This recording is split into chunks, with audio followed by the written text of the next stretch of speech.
Good morning dear student. Gayatri school के YouTube channel पर सभी विद्यार्थियों का स्वागत है। आज के क्लास में हम डिटरमिनेंट का लास्ट टॉपिक डिस्कस करेंगे, जो कि प्रोडक्ट ऑफ डिटरमिनेंट अर्थात सारणिकों का अपन गुणनफल किस प्रकार करते हैं उसको लेकर बात करेंगे। तो देखिए, अपन ने जब मैट्रिक्स का गुणनफल देखा था कि एक मैट्रिक्स है वो आपके पास में दूसरी मैट्रिक्स के साथ में गुणा तभी होगी जब पहली पंक्ति के जो आपके पास में स्तंभों की संख्या थी वो दूसरी पंक्ति के दूसरे जो मैट्रिक्स है उसके पंक्तियों की संख्या के बराबर होनी जरूरी है। अर्थात इसमें जो नंबर ऑफ कॉलम और इसमें नंबर ऑफ रो यदि बराबर होती थी तभी इनका गुणा है वो पॉसिबल होता था। ये आपके पास में मैट्रिक्स के केस में पॉसिबल था। अब अपन यहाँ पर बात करेंगे कि डिटरमिनेंट के केस में ये गुणा किस प्रकार पॉसिबल होता है उसको लेकर अपन बात करते हैं। तो देखिए, अपन कंसीडर करते हैं, पहले सेकंड ऑर्डर की बात करता हूं यदि मैं, तो देखिए ये आपके पास में सेकंड ऑर्डर की अपन डिटरमिनेंट लेके चलते हैं। एक आपके पास है, मान लीजिए a1 b1 और आपके पास में a2 और b2, एक डिटरमिनेंट अपन ने कंसीडर कर ली। एक इसके साथ में और कंसीडर कर लेते हैं अल्फा 1 बीटा 1 अल्फा 2 और बीटा 2। इन दोनों का गुणा कैसे पॉसिबल हो सकता है? तो देखिए, इसमें दो तरीके हैं। अपन पंक्ति का पंक्ति के साथ में गुणा भी कर सकते हैं और पंक्ति का स्तंभ के साथ में गुणा भी कर सकते हैं। लेकिन अपने इसमें देखा था कि यदि आपके पास में a1 b1 a2 b2 है और ये अल्फा 1 बीटा 1 अल्फा 2 और बीटा 2 है, तो पहली पंक्ति का पहले स्तंभ के साथ में होता था, मतलब पंक्ति का स्तंभ के साथ में अपन गुणा करते थे। लेकिन इसमें ऐसा कोई रूल नहीं है, अपन पंक्ति का पंक्ति के साथ में भी कर सकते हैं और पंक्ति का स्तंभ के साथ में भी कर सकते हैं। ठीक बात। तो पहले मैं केस कंसीडर कर रहा हूं कि पंक्ति का स्तंभ के साथ में, पहला कौन सा ले रहा हूं, पंक्ति का स्तंभ के साथ।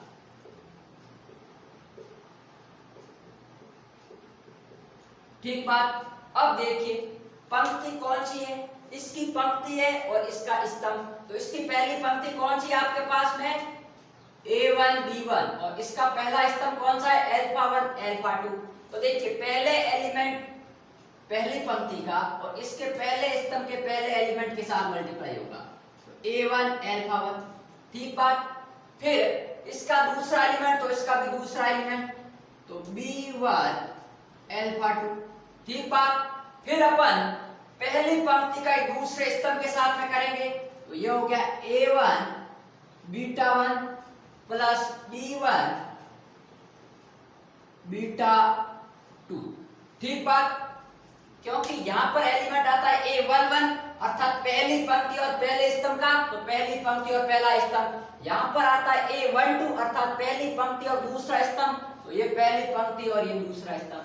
अब अपन बात करेंगे इस दूसरी पंक्ति की, दूसरी पंक्ति का पहले स्तंभ के साथ में। तो देखिए, a2 alpha 1 plus b2 alpha 2।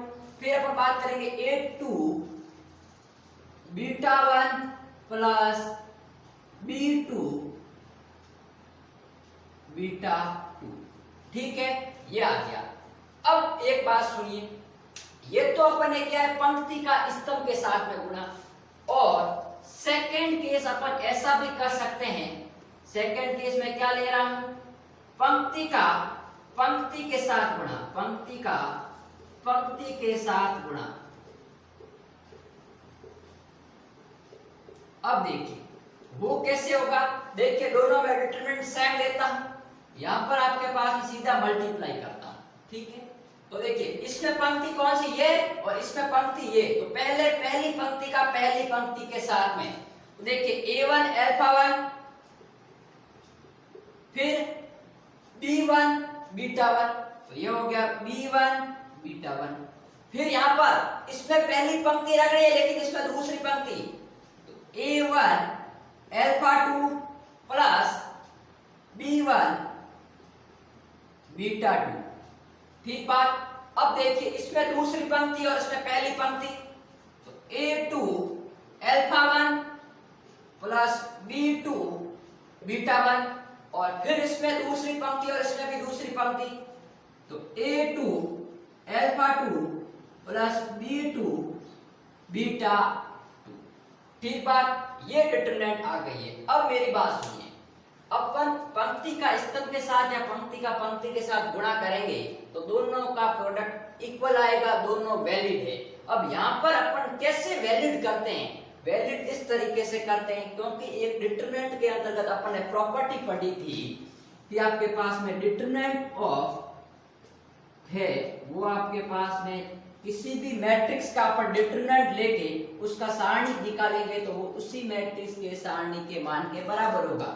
अर्थात मेरे कहने का मतलब यह है कि अपन यदि किसी सारणी के अंतर्गत समस्त पंक्तियों को समस्त स्तंभ में और समस्त स्तंभ को समस्त पंक्तियों में बदल दे तो सारणी के मान में कोई परिवर्तन नहीं आता। ये मैंने आपको सेकंड या थर्ड प्रॉपर्टी बताई थी, जिसमें कहा था कि जो टोटल रो है उसको टोटल कॉलम बना लो और कॉलम को रो बना लो। और यदि मैंने ये भी कहा था कि यदि अपन पंक्तियों को स्तंभ में और स्तंभ को पंक्तियों में बढ़ने पर जो आपके पास में अवयव कहलाता है वो परिवर्त या ट्रांसपोज कहलाता है, तो सारणी के अंतर्गत इसका मान बराबर होता है।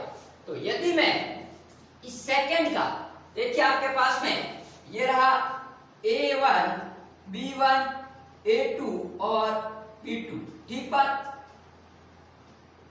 अब मैंने कहा है कि किसी सारणी में समस्त पंक्तियों को समस्त स्तंभ, तो अल्फा 1 बीटा 1 और अल्फा 2 बीटा 2, ठीक बात। तो अब ये मान, इसका मान और इसका मान बराबर आएगा। वो कैसे? देखिए इसका इसके साथ मल्टीप्लाई कराओ, क्या आएगा?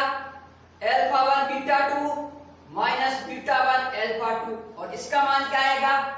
Alpha 1 beta 2 minus alpha 2 beta 1। दोनों मान देखिए आपके पास में बराबर आए हैं।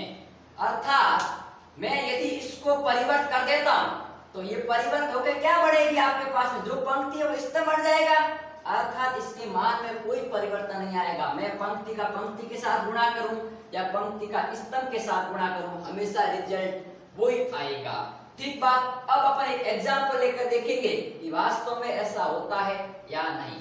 तो देखिए पहले इसको अपन रफ कर देते हैं, फिर अपन बात करेंगे इसके एग्जांपल को लेकर। मैंने 2/2 की डिटरमिनेंट ली है, आप 3/3 का भी कर सकते हो। जैसे अपन मैट्रिक्स में आगे कंटिन्यू करते थे उसी प्रकार यहाँ पर भी आपको कंटिन्यू करना है। और एक बात और बता देता हूं, यहाँ नोट करके आप लिख लो कि आपके पास में दो भिन्न भिन्न क्रम की सारणिकों का गुणनफल संभव है। अपन ने देखिए मैट्रिक्स के अंतर्गत यह कहा था कि पहली मैट्रिक्स के पंक्तियों की स्तंभ की संख्या और दूसरी मैट्रिक्स के पंक्तियों की संख्या बराबर होगी तभी गुणा पॉसिबल है।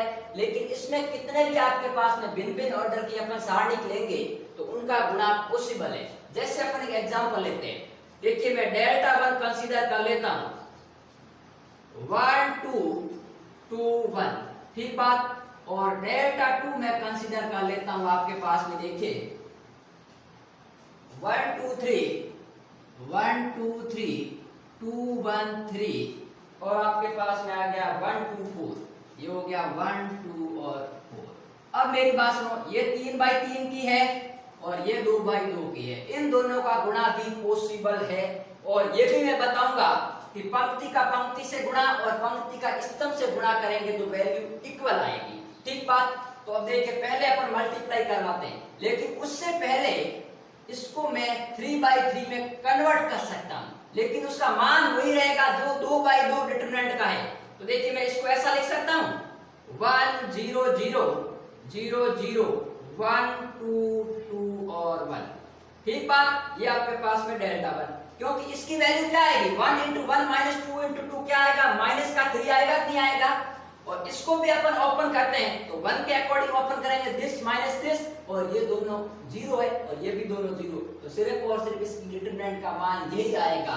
तो मैंने डेल्टा 1 को इस फॉर्म में चेंज कर लिया, ठीक बात। अब मैं मल्टीप्लाई करवाता हूं डेल्टा 1 और डेल्टा 2 का। तो देखिए यहां पर लिख लेता हूं डेल्टा 1 डॉट डेल्टा 2। तो देखिए डेल्टा 2 यहां पर क्या है, 1 2 3 2 1 3 1 2 4।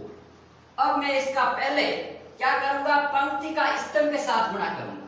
पहले मैं पंक्ति का स्तंभ के साथ में मल्टीप्लाई,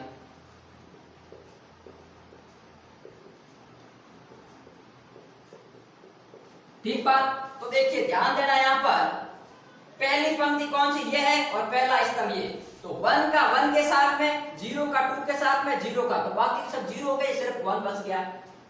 फिर पहली पंक्ति का दूसरे स्तंभ के साथ में 1 का 2 के साथ में 2, 0 का 1 के साथ 0, 0 का 2 के साथ 0। फिर पहली पंक्ति का तीसरे स्तंभ के साथ में, तो यहां पर आ गया आपके पास में 3, क्योंकि बाकी 0 के कारण 0 हो गए।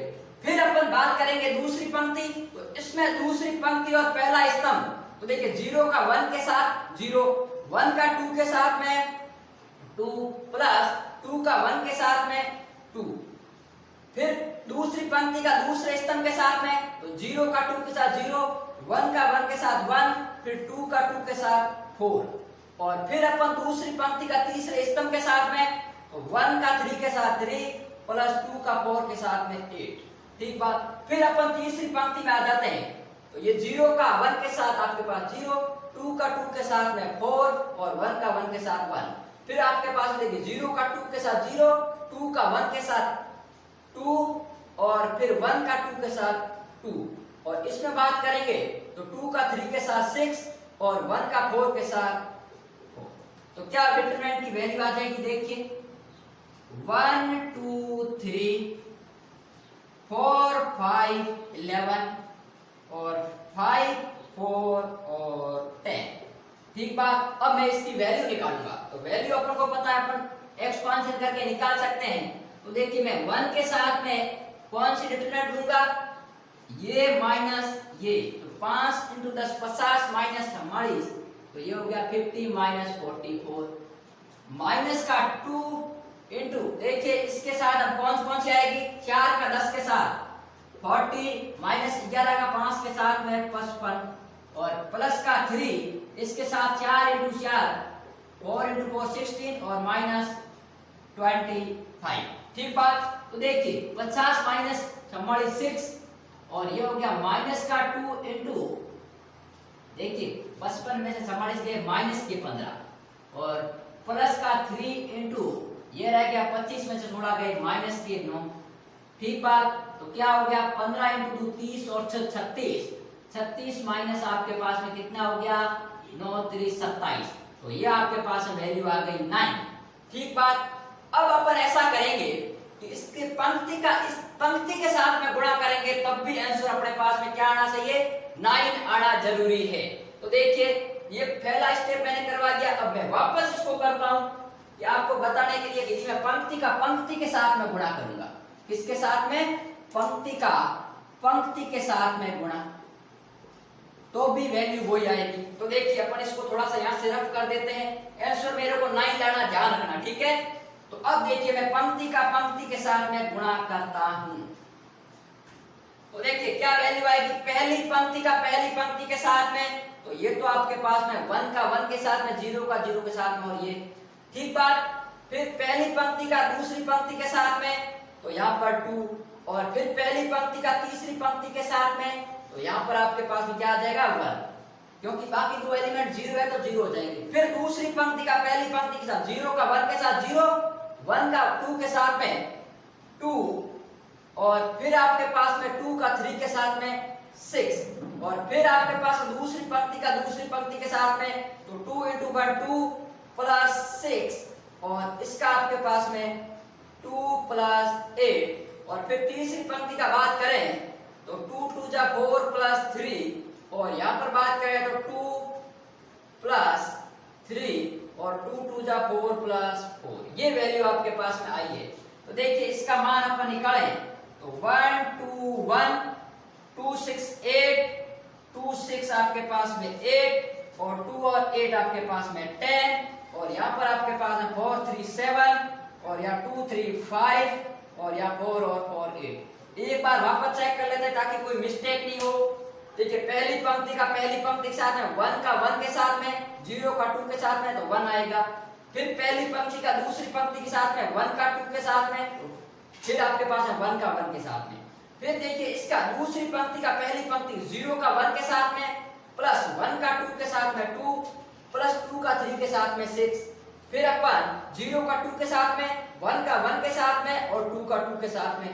तो देखिए यहाँ पर अपन एक मिस्टेक की है कि मैंने आपको सेकंड पंक्ति का सेकंड पर 0 का 2 के साथ में और 1 का 1 के साथ में, यहाँ पर देखिए 1 आएगा। तभी एक बार आप एग्जाम में वापस चेक कर लेना कहीं मिस्टेक नहीं हो। और फिर 2 का 3 के साथ 6। फिर अपन दूसरी पंक्ति का तीसरी पंक्ति के साथ में 0 का 1 के साथ में, 1 का 2 के साथ में 2 और 2 का 4 के साथ में 8। फिर अपन बात करेंगे यहाँ 0 का 1 के साथ में 0, 2 का 2 के साथ में 4 और 1 का 3 के साथ में 3। अब बात करेंगे 2 का 1 के साथ 2 और 1 का 3 के साथ 3 और 2 का 2 के साथ 4 और 1 का 4 के साथ। तो अपन यहाँ पर अपने पास में सब सेम है लेकिन यहाँ 7 आ जाएगा। अब मैं इसको ओपन करता हूँ तो देखिए 1 के साथ ओपन करूंगा तो 7 8 56 माइनस 10 इंटू 5, मैंने इसका इसके साथ इसका, फिर माइनस का 2 इंटू 8 8 64 और माइनस के आपके पास में 76 और प्लस का 1 8 5 40 माइनस 7 7 49। तो देखिए क्या वैल्यू आती है 6, माइनस का 6 और प्लस का 12 और माइनस का 9। तो देखिए 12 और 18 18 में से 9 गए आपके पास में 9। तो पहले भी आंसर 9 ही आ रहा था और अब भी आंसर 9 ही आ रहा है, क्योंकि अभी मैंने बताया था कि ये क्वांटिटी अपने बराबर होती है आपके पास में। तो मेरी बात सुनिए, इसको मैं डिटरमिनेंट को ये आपके पास में यदि मॉड ऑफ ए से रिप्रेजेंट करते हैं, मान लीजिए ये मॉड ऑफ ए है, तो आपके पास में ट्रांसपोज ऑफ ए क्या होगा 1 2 3 2 1 3 1 2 4। ठीक बात। तो अब मैंने पंक्ति के साथ में किया है तो वही पंक्ति अब स्तंभ बन गई, तो पंक्ति का स्तंभ के साथ में करूंगा तो वही रिजल्ट आएगा ना। तो ये है आपके पास में प्रोडक्ट ऑफ टू डिटरमिनेंट, या फिर आपके पास में मोर देन 2 होती है उसका आगे आगे अपन करते जाएंगे। ठीक बात। तो ये था आपके पास में 2 ऑर्डर का, 3 ऑर्डर का और अपन आगे 4 ऑर्डर, और जैसे जैसे अपन ऑर्डर बढ़ता जाते हैं वैसे वैसे इनका गुणनफल पॉसिबल है।